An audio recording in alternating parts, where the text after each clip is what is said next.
guys, how's it going? How's it doing? How's it hanging? Today is a special day on the Kia Life channel, and today is our Thanksgiving celebration day, our feast, even though Thanksgiving was yesterday from the time of recording this. But we celebrated afterwards because my parents had to go to work, and we wanted to wait till we were all here together at home to celebrate.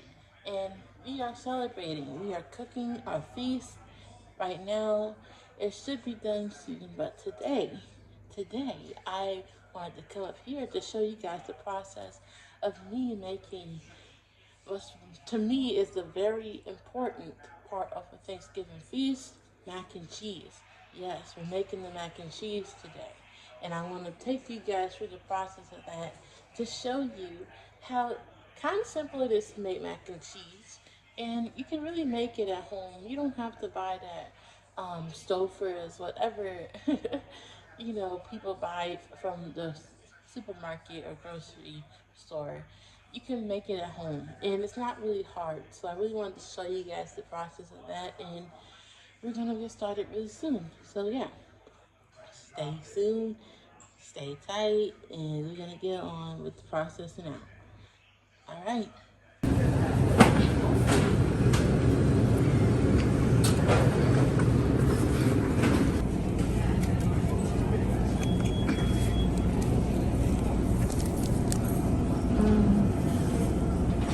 Oh, Peter.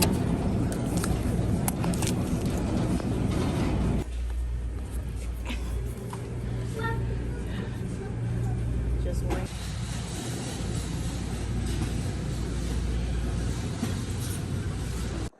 Alright guys, so this is what we got from the store to make the mac and cheese. And first we're going to start off with 1 can of evaporated milk, a pint of heavy whipping cream. Here's the beginning of the 5 cheeses. And the ones we're going to use are seriously sharp cheddar cheese, Gouda cheese. Oh God. We're gonna use Monterey Jack cheese, okay? Monterey Jack. We're going to use Colby Jack and medium cheddar cheese. Now keep in mind, the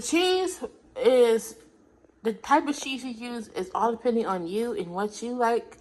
This is not set in stone. You can use whatever cheese you like for your mac and cheese. Go crazy with it. You do not have to use these types. But these are the types I'm using for my mac and cheese. And here we got elbows, Barcilla, macaroni. I'm trying to be fancy and say it, but that's all I can say about that. Oh my God. Oh man, I'm making a mess. But here we have the chicken broth from Swanson. Doesn't matter. I know some people use chicken bouillon too to season the macaroni noodles, but whatever you have is perfectly fine.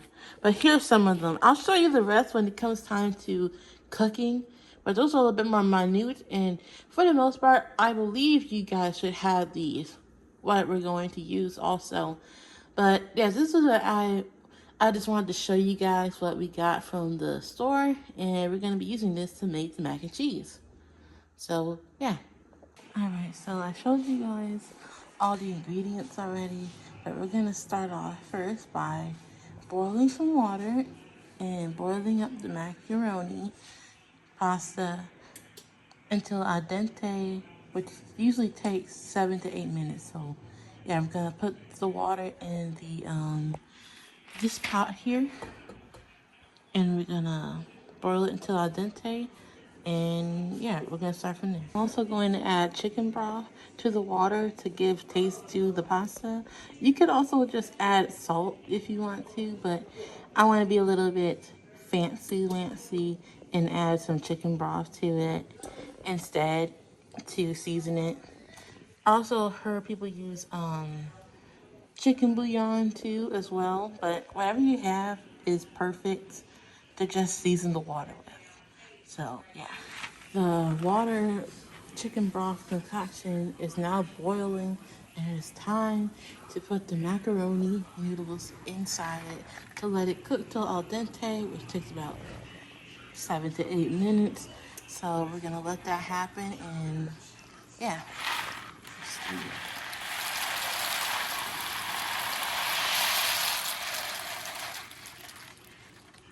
think that's all. Now keep in mind, if you're making this for a lot of people, then you may want to get more than one macaroni pasta. But if you're just making it for about 2 to 4 people, it'll be more than enough. So yeah, I gotta stir this for 7 to 8 minutes, and then it'll be done.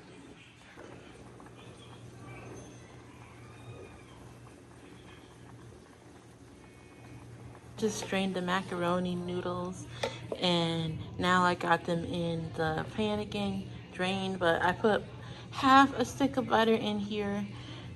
Yeah, use half a stick of salted butter in your macaroni noodles and stir it up. You can even melt it or just let the heat from the noodles do it already for you. And softly stir it. Don't hardly stir it. Just nicely, gently stir the butter in the noodles, just like this. And yeah, that's how you do it. Meanwhile, as the noodles boil and all that, I'm also going to shred up the cheese.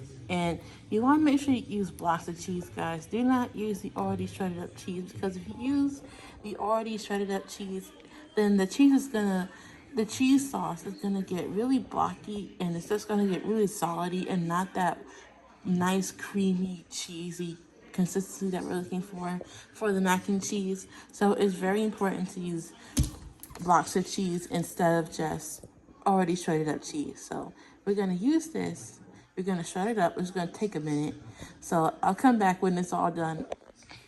Oh lordy, guys, Jesus Christ, this shredding of the cheese is not no joke. Shredding all 5 of those cheeses literally was a workout, a big old workout. I'm gonna show you my face in a minute, but this is all the cheese. This is a lot of cheese. Shredded all 5 cheeses. This is what you get. I'm telling you, if you guys have one of those fancy cheese shredders, you guys are blessed. For me, I had to use, hold on a minute. Had to use this. Had to use this handheld shredder, which took a lot of work, and that was very tiring. Very tiring, I'm telling you. But now that we shredded the cheese, we can finally get started with making the roux. And that is not really too hard, so let's get on with that.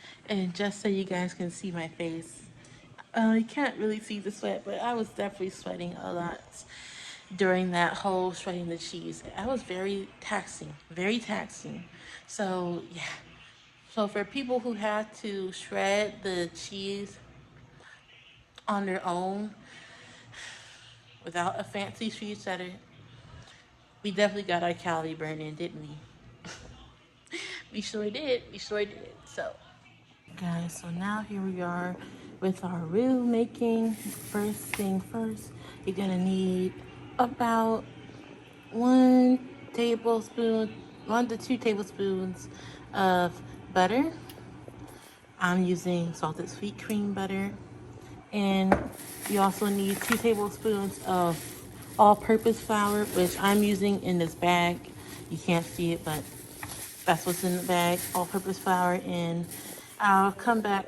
I just put the butter and the flour in the pan, and what I'm gonna do next is season it with some salt, pepper, garlic powder, paprika. You can add pretty much whatever season you want in it, but I'm gonna keep it simple here, and that's what I'm gonna do. All right, guys, here we have evaporated milk, and we're gonna pour this into the little butter flour concoction that I made, just like this.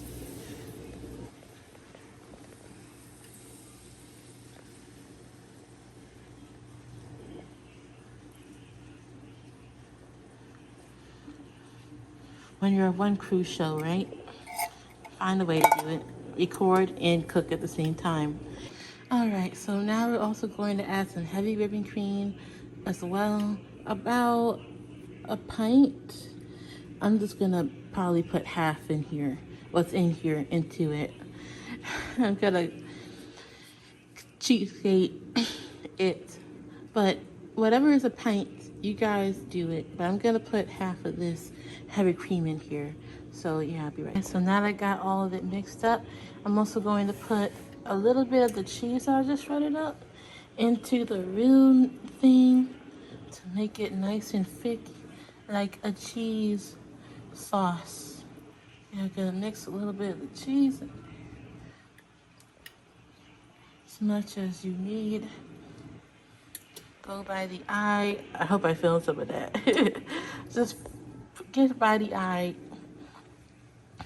as much as you need. Put in there and stir it up until it's nice and thick, like a cheese sauce. So yeah. So this is what the roux looks like.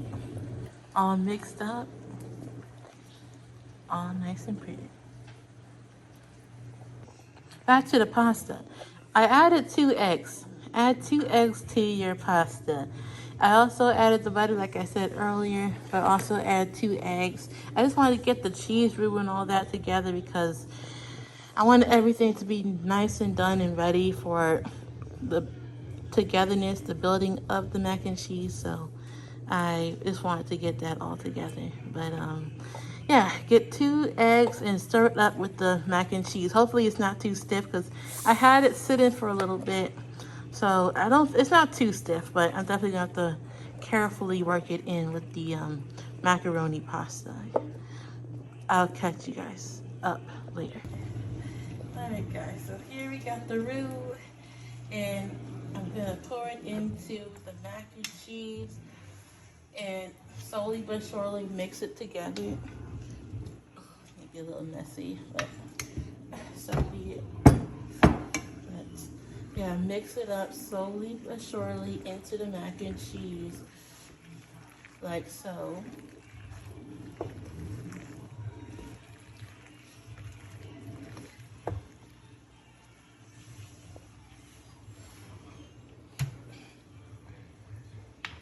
Mix it all together until it's all combined.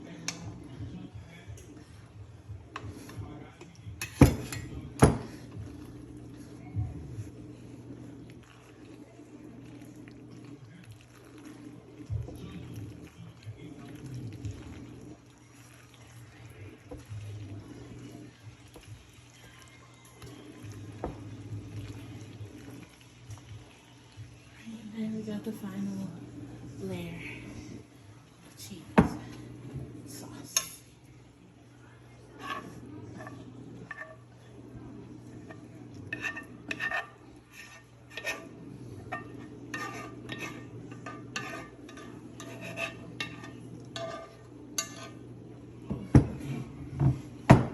There we go. So here we now are in the fun part, constructing the mac and cheese. So we're going to put this first, the layer of cheese sauce mixed mac and cheese pasta into the bowl, into whatever pan you have.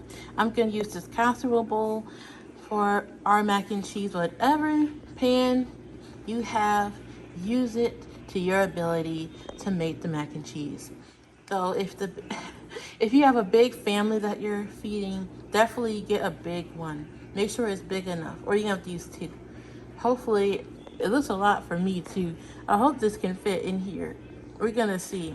But yeah, I'll come back and I'll show you what I've done. We got a little dilemma, but we're gonna talk about that afterwards. But first, I just want to tell you what I did. I kind of speeded up a little bit, but anyway, I put the layer of cheese sauce macaroni on the bottom, and then I sprinkled this, the leftover shredded cheese over top, and I made about 3 layers of that.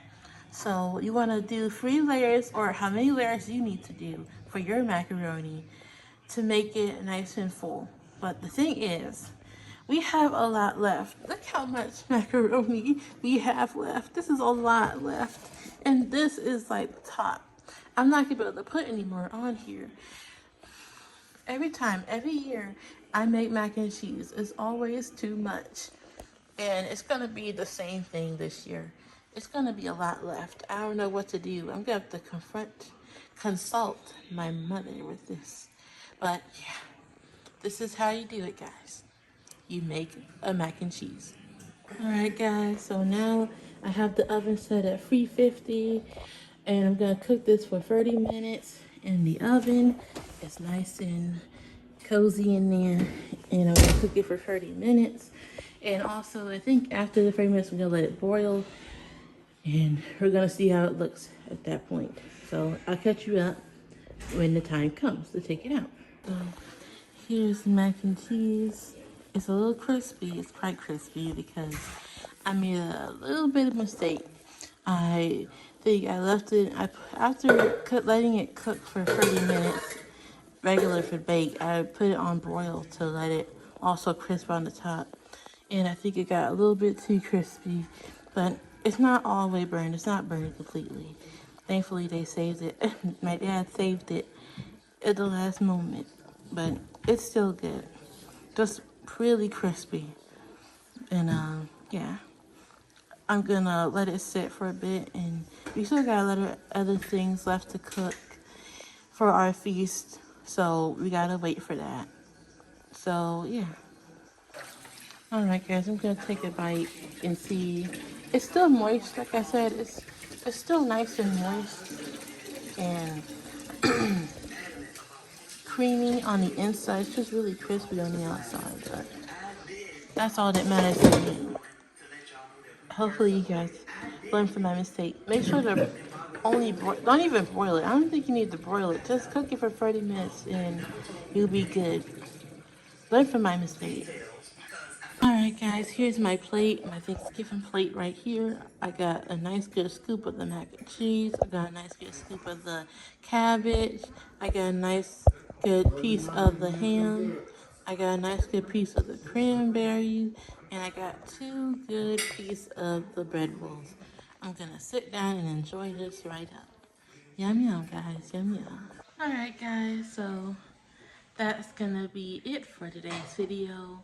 I'll see you guys in the next one. I hope you guys had a wonderful Thanksgiving. I know I am going to enjoy mine, even though it's a little bit belated, but I'm gonna enjoy my Thanksgiving with my family, and I'm gonna love it every moment. And yeah, I hope you guys had a great holidays. I love you all. Take care. I'll see you guys in the next video. Ciao.